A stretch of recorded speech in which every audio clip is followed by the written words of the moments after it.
Hello students, now I am going to start new chapter, reflection of light.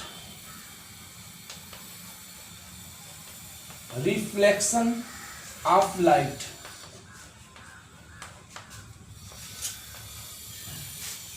Reflection of light class 9th ICSE के बच्चे भी देखेंगे, CBSE के बच्चे भी इस लेक्चर को देख सकते हैं। और जब मैं रिफ्रैक्शन स्टार्ट करूंगा तो 10th ICSE के बच्चे भी देखेंगे, यानी कि इसमें मैं 9th ICSE, 10th CBSE और 10th ICSE सारे टॉपिक्स कवर करूंगा। और जब मैं टोटल पढ़ाऊंगा तो NTSC ओलंपियाड के लिए भी इम्पोर्टेंट हो जाएगा ये चैप्टर। तो रिफ्लेक्शन ऑफ लाइट पढ़ने से पहले हम समझते हैं कि रिफ्लेक्शन यानी लाइट को हम फिजिक्स के किस ब्रांच में पढ़ते हैं, तो उस ब्रांच का नाम है ऑप्टिक्स।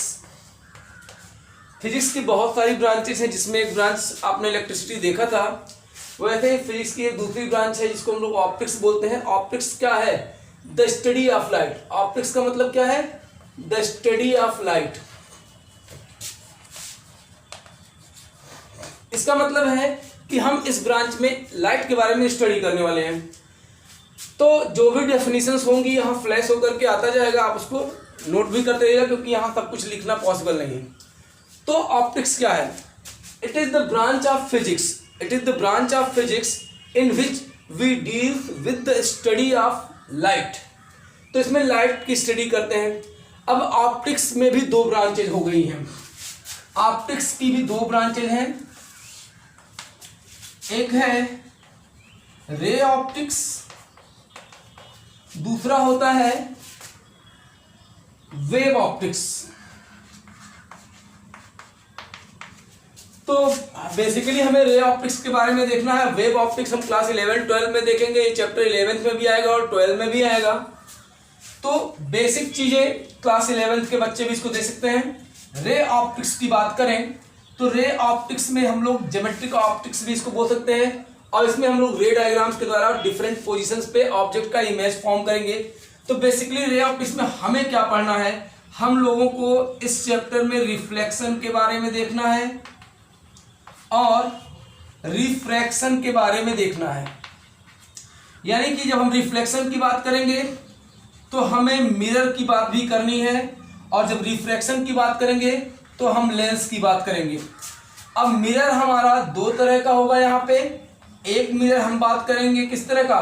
प्लेन मिरर, और दूसरे मिरर की बात होगी spherical mirror. Spherical mirror, spherical mirror को भी हम लोग दो पार्ट में डिवाइड करके देखेंगे। एक हमें पढ़ना है कॉन्वेक्स मिरर क्या होता है, दूसरा हमें देखना है कॉनकेव मिरर क्या होता है।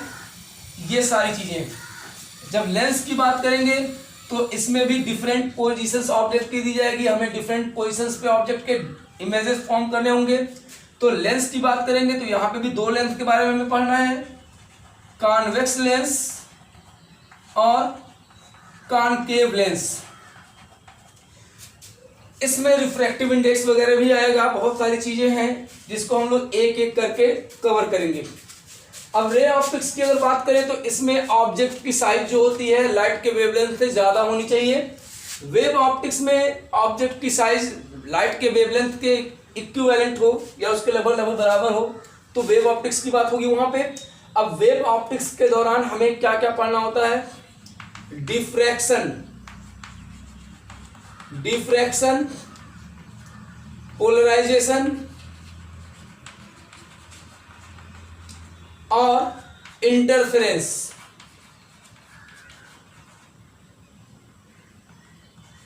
तो ये सारी टॉपिक्स हम क्लास 11-12 में देखेंगे वेव ऑप्टिक्स में। उसमें हाइगेंस थ्योरी वगैरह बहुत सारी चीजें इन्वॉल्व है, तो 11th में भी पढ़ना है, 12th में भी पढ़ना है। तो फिलहाल जब आप 11-12 में जाएंगे तो ये सारी चीजें आपके लिए आ जाएंगी, यानी ये बेसिक्स प्लस ये एडवांस सारी चीजें मिला करके ऑप्टिक्स में आपको पढ़नी है। तो आप एक एक स्टेप चलिए, और इन सारी चीजों को अगर आपने अभी तक नहीं देखा है तो ढंग से इस वीडियो को देख लीजिएगा अगर 11th के बच्चे हो तो। अब इस चीज को हम लोग स्टार्ट करते हैं, अपने चैप्टर को स्टार्ट करते हैं। ऑप्टिक्स की बात हम लोगों ने समझ ली है, अब हम आगे बढ़ते हैं, चैप्टर को इंट्रोड्यूस करते हैं। चैप्टर का हीरो कौन है? लाइट। तो पहले हम लोग इस चैप्टर के हीरो को समझ लें। क्योंकि इस चैप्टर का नाम ही है रिफ्लेक्शन ऑफ लाइट। तो भाई लाइट के अंदर बहुत सारी फिनोमेना होती है। लाइट में रिफ्लेक्शन भी होता है, रिफ्रैक्शन भी होता है, डिफ्रैक्शन होता है, पोलराइजेशन होता है, इंटरफेरेंस होता है लाइट का। तो ये सारे टॉपिक्स होंगे। तो पहले हम लोग लाइट की बात करेंगे कि भाई लाइट है क्या। लाइट की बात करते हैं। तो लाइट एक तरह की एनर्जी है। Light is a form of energy which causes in a sensation of site. हमारा आंख क्या है, एक वैल्यूएबल सेंसिटिव सेंस ऑर्गन है जो कि साइट को जो है सेंस करेगा। तो लाइट क्या है, light is a form of energy which causes in a sensation of site. यहां पर के लिख के आ रहा होगा।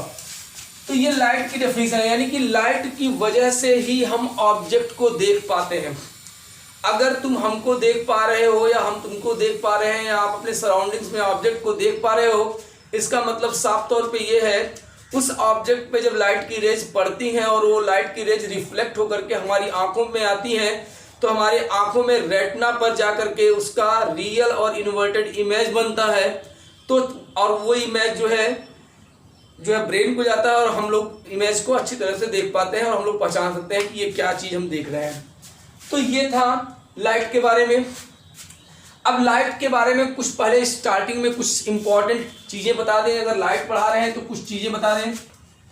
लाइट में पहली चीज़ ये है कि it travels in a straight line. It travels in a straight line. Light हमेशा एक स्ट्रेट लाइन में ट्रेवल करता है। अब इसका सबूत क्या भाई, एविडेंस क्या है।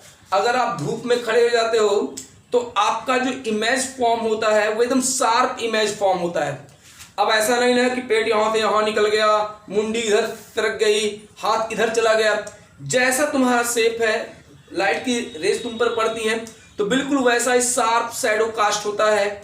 इसका मतलब it is the evidence that light travels in a straight line.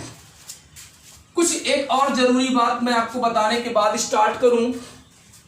दूसरा, light shows dual nature. CBSE के बहुत सारी बुक्स में यह भी दिया है, लाइट ड्यूअल नेचर शो करता है। ड्यूअल नेचर का मतलब क्या है, इस ड्यूअल नेचर को समझो। माना मतलब ये दोहरा नेचर शो करता है, डबल रोल समझते हो ना। तो ड्यूअल नेचर शो करने का मतलब समझाते हैं, इसको समझ लो कि हमारा जो लाइट है वो पार्टिकल नेचर को भी शो करता है। पार्टिकल नेचर को भी शो करता है और वो वेव नेचर को भी शो करता है। ओके, अब पार्टिकल नेचर की अगर बात करें तो इस चीज को समझो। पार्टिकल थ्योरी क्या कहती है, पार्टिकल थ्योरी हमें क्या बताती है, इस चीज को समझो।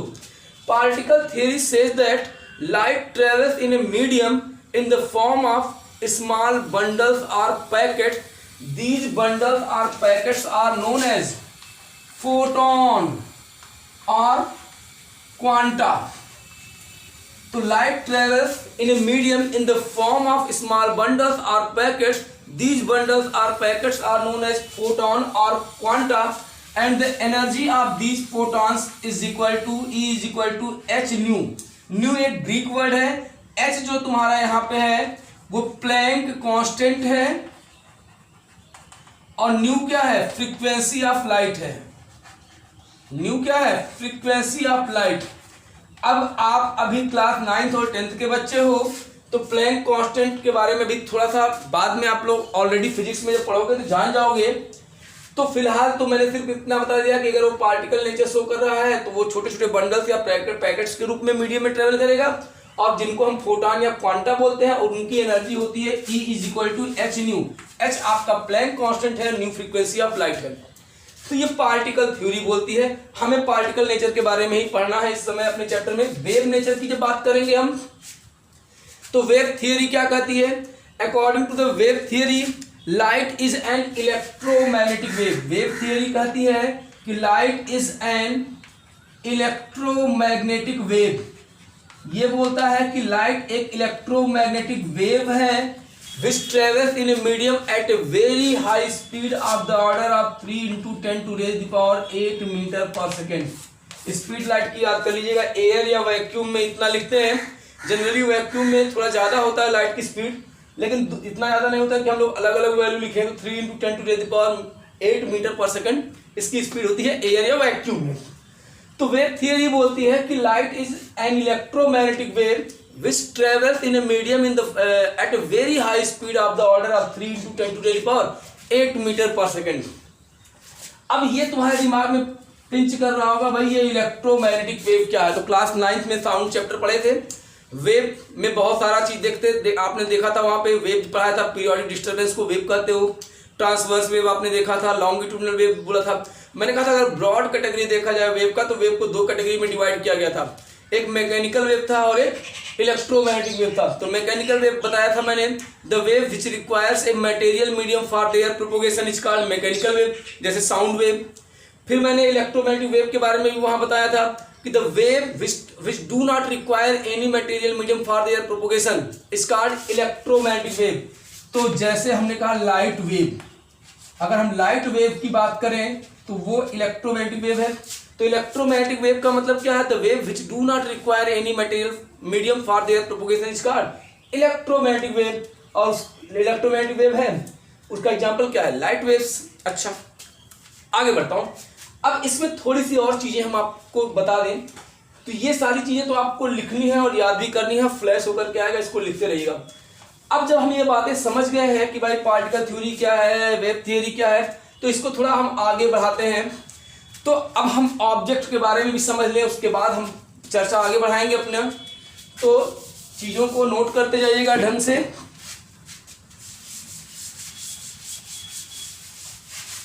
अब हम पहले रिफ्लेक्शन ऑफ लाइट को बताने से पहले आप लोगों को पहले रिफ्लेक्शन ऑफ लाइट ही मैं बता दूं आपको। चलो पहले रिफ्लेक्शन ऑफ लाइट ही देख लो। अब मैं चैप्टर को स्टार्ट कर दिया हूं, reflection of light. Reflection of light, okay. अब रिफ्लेक्शन ऑफ लाइट की बात करते हैं। रिफ्लेक्शन का मतलब क्या है, किसी चीज से कोई चीज टकरा करके वापस चली जाए। अगर किसी सोर्स से लाइट की रेज आ रही है, यहां पे टकराई और यहां से उसी मीडियम में वापस चली गई, तो इस फिनोमेना को बोलते हैं क्या, रिफ्लेक्शन ऑफ लाइट। इसको ढंग से समझा रहा हूं, समझ लो। सपोज कर लीजिए कि ये एक रिफ्रैक्टिंग सरफेस है, ये एक रिफ्लेक्टिंग सरफेस है। घर में आपका मिरर आपके पास होगा, मिरर के अगर पीछे का पार्ट देखोगे तो वो पॉलिश्ड या सिल्वर्ड होता है इस तरीके से। अब इस पे अगर कोई लाइट की रेज पड़ी, ये लाइट की रेज इस पे पड़ी और पड़ने के बाद ये अगर इसी मीडियम में वापस चली गई,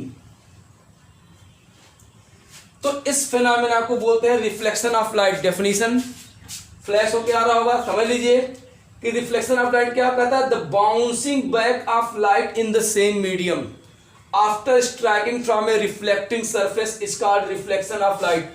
ये जो आपका है ये रिफ्लेक्टिंग सरफेस है जहां से लाइट रिफ्लेक्ट हो रही है। तो रिफ्लेक्शन ऑफ लाइट समझ में आ गया। अब थोड़ा सा रिफ्रैक्शन भी होता है अगर मोटा ग्लास है, लेकिन इसके बारे में चर्चा नहीं करूंगा, मैं रिफ्लेक्शन ऑफ लाइट की बात करूंगा। The bouncing back of light in the same medium after striking from a reflecting surface is called reflection of light. You can say the sending back of light in the same medium, the sending back of light in the same medium is also known as reflection of light. तो अब इसमें कुछ चीजों को समझा दूं, उसको ढंग से समझ लो। ये मान लो यहाँ पे सन है हमारा और सन से ये रेज आ रही थी, तो ये रेज जो आ रही है रिफ्लेक्टिंग सरफेस पे टकरा रही है, इस रे को बोलते हैं इंसिडेंट रे, इसको बोलते हैं इंसिडेंट रे।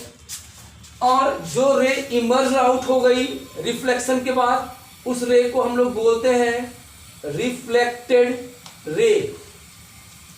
और यहां पे जिस पॉइंट पे ये टकराई, रिफ्लेक्टिंग सरफेस के जिस पॉइंट पे ये जा करके टकरा रही है इंसिडेंट रे, इस पॉइंट को हम बोलते हैं point of incidence, point of incidence. अच्छा, इस रिफ्लेक्टिंग सरफेस पे अगर हम यहां पर एक परपेंडिकुलर डाल दें इस तरीके से, तो ये जो परपेंडिकुलर हमने डाल दिया इसको हम बोलते हैं नॉर्मल। तो एन डैश ये हमारा नॉर्मल हो गया। तो ये डायग्राम कंप्लीट हो गया। और नॉर्मल और इंसिडेंट रे के बीच में यहाँ कुछ एंगल बन रहा है, इस एंगल को हम लोग आई बोलते हैं, जिसको हम एंगल ऑफ इंसिडेंस बोलते हैं। और ये जो एंगल है इसको हम लोग आर बोलते हैं, इसको हम लोग एंगल ऑफ रिफ्लेक्शन बोलते हैं। अब एक एक करके हम एक एक टॉपिक को एक्सप्लेन करते जा रहे हैं। सबसे पहले हम समझाएं आपको कि क्या है इंसिडेंट रे। डेफिनेशन फ्लैश होकर के आता रहेगा। इंसिडेंट रे क्या है? The ray of light which strikes on reflecting surface. The ray of light which strikes on reflecting surface is called incident ray. Okay, फिर रिफ्लेक्टेड रे की बात करें अगर हम, तो रिफ्लेक्टेड रे क्या है इसको समझो। The ray of light which emerges out after reflection from reflecting surface is called reflected ray. The ray of light which emerges out after reflection from the reflecting surface is called reflected ray. यानी reflection के बाद जब उसी medium में वो light वापस लौट गई, इमर्ज आउट हो गई, बाहर निकल गई उसी मीडियम में, तो उसको हम बोलेंगे, उस रे को बोलते हैं रिफ्लेक्टेड रे। तीसरी बात हम बोल दें किसकी? नॉर्मल की। तो नॉर्मल क्या है? देखो यहां पर इस रिफ्लेक्टिंग सरफेस के इस पॉइंट ऑफ इंसिडेंस पे एक नॉर्मल डाला गया है। तो नॉर्मल क्या है? The perpendicular drawn on reflecting surface, the perpendicular drawn on reflecting surface through point of incidence, through point of incidence is called normal. एक बार और बोल दे रहा हूं, the perpendicular drawn on reflecting surface through point of incidence is called normal. ये बात समझ में आ गई। अब यहां पे एक टर्म दिख रहा है पॉइंट ऑफ इंसिडेंस। तो पॉइंट ऑफ इंसिडेंस को समझ लो। पॉइंट ऑफ इंसिडेंस क्या कहता है? पॉइंट ऑफ इंसिडेंस क्या है? The point, it is a point on reflecting surface, it is a point on reflecting surface where incident ray strikes, it is a point on reflecting surface where incident ray strikes। तो इसको हम लोग बोलेंगे point of incidence. Okay, तो ये बात हो गई। अब हमारे पास एक और टॉपिक है आई, जिसको हम लोग क्या बोलते हैं? Angle of incidence. तो इसको भी समझ लो। एंगल ऑफ इंसिडेंस को हम लोग आई से रिप्रेजेंट करेंगे। तो एंगल ऑफ इंसिडेंस क्या है जरा समझते हैं। देखो नॉर्मल और इंसिडेंट रे के बीच में जो एंगल बन रहा है इसी को बोलते हैं एंगल ऑफ इंसिडेंस। तो डेफिनेशन क्या हो जाएगी? The angle made by incident ray with the normal is called angle of incidence. यानी इंसिडेंट रे नॉर्मल के साथ जो एंगल बनाएगी उससे हम बोलेंगे एंगल ऑफ इंसिडेंस। फिर नेक्स्ट क्या है? Angle of reflection. Angle of reflection जिसको हम लोग आर बोलेंगे। तो एंगल ऑफ रिफ्लेक्शन क्या है जरा समझिएगा। The angle made by reflected ray with the normal is called angle of reflection. यानी रिफ्लेक्टेड रे जो भी एंगल बनाएगी नॉर्मल के साथ उसको हम लोग बोलेंगे angle of reflection. Angle of reflection जिसको हम लोग स्मॉल आर से रिप्रेजेंट करेंगे। अब हम बात करते हैं लॉज ऑफ रिफ्लेक्शन की। तो लॉज ऑफ रिफ्लेक्शन क्या है इस चीज को समझो। तो देखो ध्यान से, there are two laws of reflection, there are two laws of reflection. First क्या है? फर्स्ट क्या है इस चीज को समझो।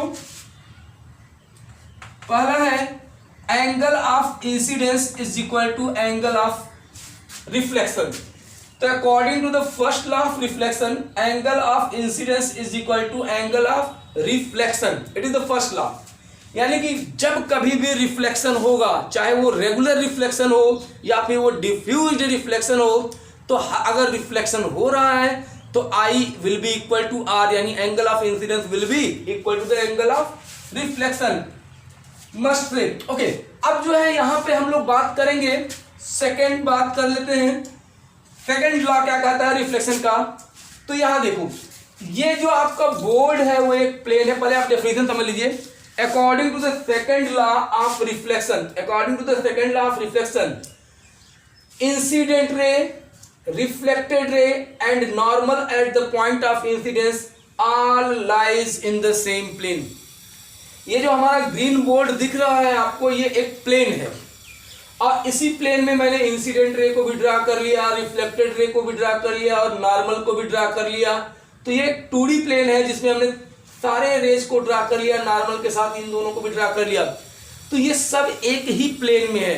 अब अगर मक्खी यहाँ उड़ रही है तो आप कहोगे इसका लोकेशन यहाँ बताएं बोर्ड पे, तो 3D पिक्चर बन जाएगा ना।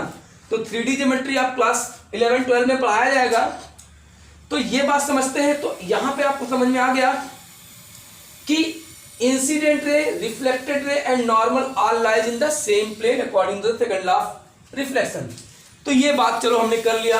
अब जब हमने लॉज ऑफ रिफ्लेक्शन समझ लिया और रिफ्लेक्शन ऑफ लाइट क्या होता है ये समझ लिया, तो थोड़ा सा हम लोग एक चीज और देखते हैं कि भाई कितने तरह का रिफ्लेक्शन होता है। टाइप्स ऑफ रिफ्लेक्शन की बात न करें तो बेकार हो जाएगा। तो अब बात करते हैं हम लोग टाइप्स ऑफ रिफ्लेक्शन की।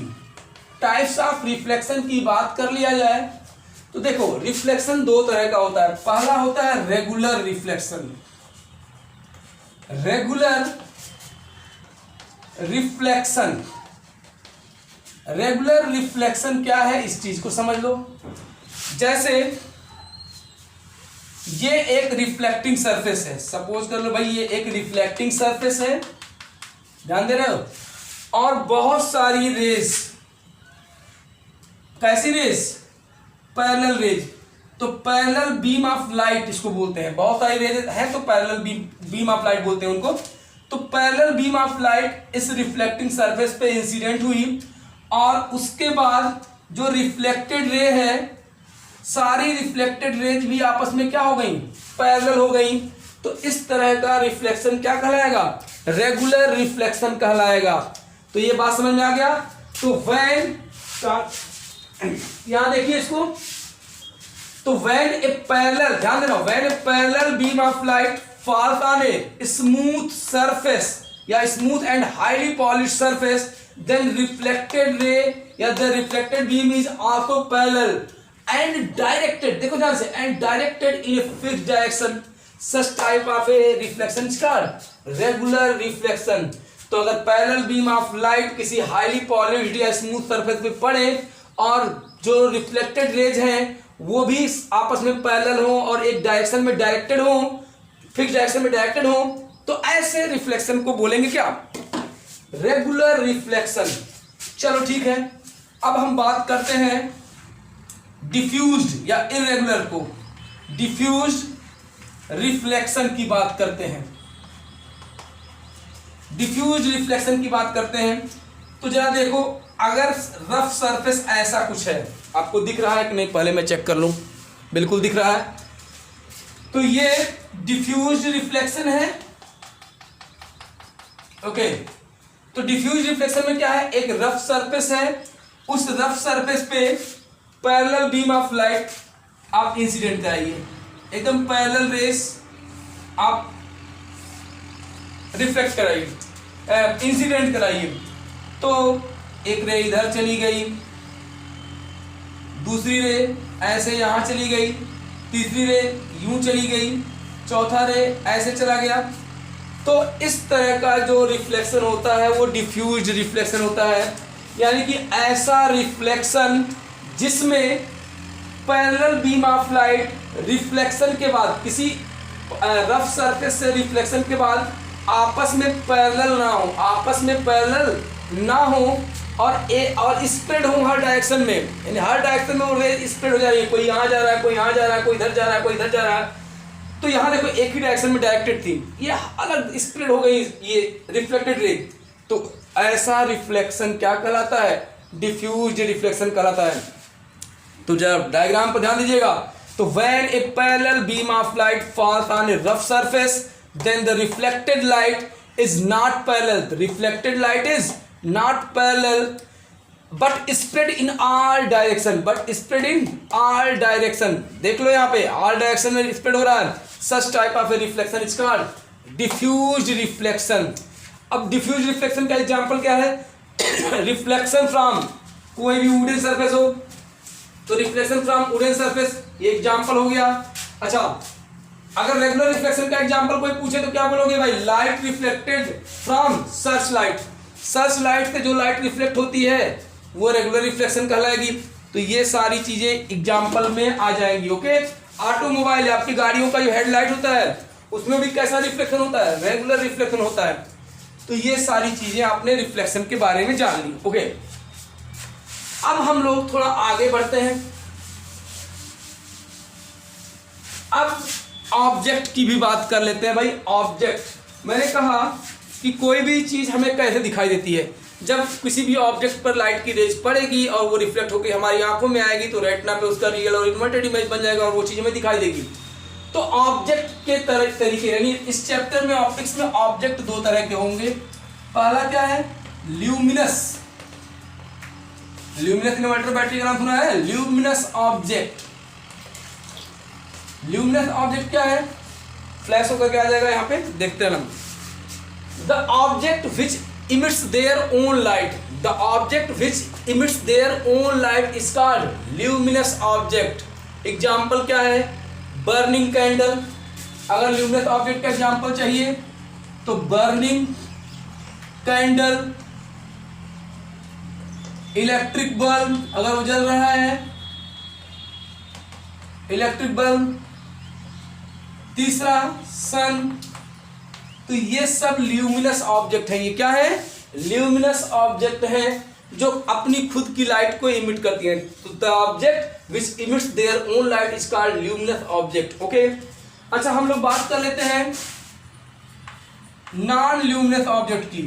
नॉन ल्यूमिनस ऑब्जेक्ट की बात कर लेते हैं। तो नॉन ल्यूमिनस ऑब्जेक्ट क्या है, तो the object which do not emits their own light is called non luminous object. तो ऐसा ऑब्जेक्ट जो खुद की लाइट को इमिट नहीं करता उसको हम लोग बोलते हैं क्या, नॉन ल्यूमिनस ऑब्जेक्ट। तो the object which do not emits their own light is called non luminous object. जैसे ये रेस्टर है, आपका चेयर है, जो डेस्क है जिस पे आप बैठते हो, टेबल है, तो वो सारी चीजें जो कि अपनी खुद की लाइट को इमिट नहीं करती हैं उनको क्या बोलते हैं, नॉन ल्यूमिनस ऑब्जेक्ट। ओके, तो इनके बारे में भी हम लोग समझ गए कि भाई ल्यूमिनस ऑब्जेक्ट क्या है और नॉन ल्यूमिनस ऑब्जेक्ट क्या है। अब थोड़ा हम लोग आगे बढ़ते हैं और हम लोग अपने नए टॉपिक की तरफ आते हैं। तो भाई इस चैप्टर में हमें डिफरेंट पोजीशन पर ऑब्जेक्ट को रख करके उसका इमेज बनाना है, चाहे वो मिरर हो चाहे लेंस से बनाना हो। तो इमेज कितने तरह का होता है ये समझना बहुत जरूरी है। तो हम लोग समझते हैं types of images. Types of images, चलो ठीक है। तो इमेज पहले देख लेते हैं कितने तरह का होता है। तो इमेजेस दो तरह के होते हैं। पहला होता है रियल इमेज। पहला क्या होता है, रियल इमेज। तो रियल इमेज क्या है, इसको पहले आप समझ लीजिए। जब हम डायग्राम्स बनाएंगे मिरर में और लेंस में तो अपने आप वहां भी समझाएंगे। फिलहाल की डेफिनेशन तो आपको लिखना है और समझ लेना है। रियल इमेज क्या है, पहले इसका सिंपल डेफिनेशन समझिए। The image which can be obtained on A screen is called real image. वो इमेज जिसको कि हम स्क्रीन पे पा सकते हैं उसको हम लोग बोलते हैं रियल इमेज। जैसे मूवी देखने जाते हो, थिएटर के अंदर एक स्क्रीन लगा होता है व्हाइट कलर का, जिसपे जो है चलचित्र यानी चलता हुआ चित्र, भाई मूवी को चलचित्र भी बोलते हैं। बहुत सारे एक ही ऐसे हाथ किया तो इतने में सैकड़ों फोटो होते हैं और सारे फोटो को एक साथ ऐसे घुमा दिया जाए तो लगेगा वो पिक्चर, वो चित्र चल रहा है, तो इसीलिए बोलते हैं चलचित्र भी उसको, है ना। तो रियल इमेज का मतलब आप वह इमेज स्क्रीन पे पा रहे थे ना, वहाँ पे पर्दे पे थिएटर के अंदर, तो उसको बोलेंगे रियल इमेज। तो the image which can be obtained on A screen is called real image. ये बात समझ में आ गया। लेकिन हमें चूंकि रे ऑप्टिक्स पढ़ना है तो रे डायग्राम के हिसाब से रियल इमेज क्या होगा ये बात समझनी बड़ी जरूरी है। तो इसको समझाता हूँ, चलो। तो रियल इमेज क्या है, ध्यान से समझ लो।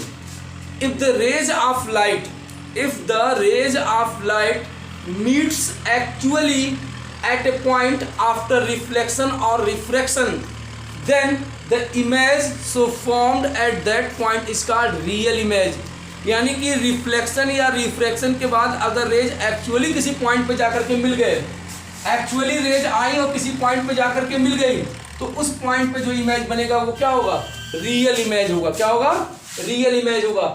और ध्यान रखना, real image is always inverted and forms below the principal axis. इसकी बात हम थोड़ा बाद में करेंगे, प्रिंसिपल एक्सिस वगैरह की।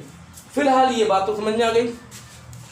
अब जो है वर्चुअल इमेज की भी बात कर लें। दूसरा इमेज क्या है? Virtual image. Virtual image Hindi में वर्चुअल का मतलब क्या होता है? आभासी। और रियल का मतलब क्या होता है? वास्तविक। तो वर्चुअल इमेज समझते हैं क्या है? The image which can not be obtained on A screen is called virtual image. वो इमेज जो हम स्क्रीन पे नहीं पा सकते हैं उसको हम लोग क्या बोलते हैं? Virtual image. क्या बोलते हैं? Virtual image. अब सपोज करो तुम्हारे सामने एक मिरर है, प्लेन मिरर है, आप उसमें अपना चेहरा देख रहे हो, आपका इमेज उस मिरर के अंदर बन गया। अब मैं आपसे कहूँ उस इमेज को इस दीवार पे फोकस कर दो, इस दीवार पे आप ला पाओगे? नहीं ला पाओगे जब तक कि यहाँ पे भी मिरर ना लगा हो। तो वो इमेज आप यहाँ पे नहीं कर सकते हो, ला सकते हो। तो इसका मतलब वो कैसा है? Virtual image. तो डेफिनेशन क्या हो गई? The image which cannot be obtained on a screen, the image which cannot be obtained on a screen is called virtual image. Getting my point? अब लेकिन हमें तो रे ऑप्टिक्स पढ़ना है, तो रे डायग्राम की डेफिनेशन हमें चाहिए। तो if the rays are not meets actually at a point, if the rays are not meets actually at a point after reflection or refraction, then the image so formed at that point is called virtual image. यानी reflection या refraction के बाद अगर raise actually किसी point पे नहीं मिल रहे हैं तो वहां पर जो इमेज बनेगा वो वर्चुअल होगा। यानी एक्चुअली नहीं मिल रहे हैं, यानी क्या बैकवर्ड डायरेक्शन में प्रोड्यूस करने में मिलेंगे, यानी वो अपीयर्ड होंगे कि मिल रहे हैं लेकिन एक्चुअली नहीं मिल रहे होंगे। तो ऐसे भी लिख सकते हो, if the rays are appeared to meet, not actually, if the rays are appeared to meet at a point after reflection or refraction, then the image so formed at that point is called virtual image. Suppose कर लो एक रे ऐसे जा रही है और दूसरी रे ऐसे जा रही है। अब ये इधर जा रही है, ये इधर जा रही है, ये कभी आपस में मिलेंगे? नहीं मिल सकते हैं ये कभी आपस में। मान लो एक रे ऐसे जा रही है, एक रे ऐसे, तो ये आपस में कभी नहीं मिलेंगी। लेकिन अगर आप इन दोनों रे को बैकवर्ड डायरेक्शन में प्रोड्यूस करो ऐसे, तो ये कहीं न कहीं जाकर के मिलेंगे। तो यहाँ पे जो इमेज बनेंगे वो वर्चुअल इमेज होगा। क्यों? क्योंकि रेज एक्चुअली नहीं मिल रही हैं, यहाँ पे इसको बैकवर्ड डायरेक्शन में प्रोड्यूस करने पे यहाँ पे मिल रही हैं। तो ऐसे केस में वर्चुअल इमेज बनेगा। ये बात आपको समझ में आ गई? तो ये सारी चीज़ें हो गई। अब हम सीधे स्टार्ट करेंगे मिरर, और मिरर के बारे में पूरा का पूरा रूल्स देखेंगे, उसके बाद कंप्लीट करेंगे। तो ये लेक्चर आपका कंप्लीट हो गया। खूब अच्छे से इसको देख लेना, और कोई प्रॉब्लम होगी तो मुझे बताना। Okay, thank you. और वीडियो को लाइक जरूर कर दो, या देखते हो तो लाइक कर दिया करो, उससे तुम्हारा कुछ नुकसान नहीं होने वाला है। Okay, thank you.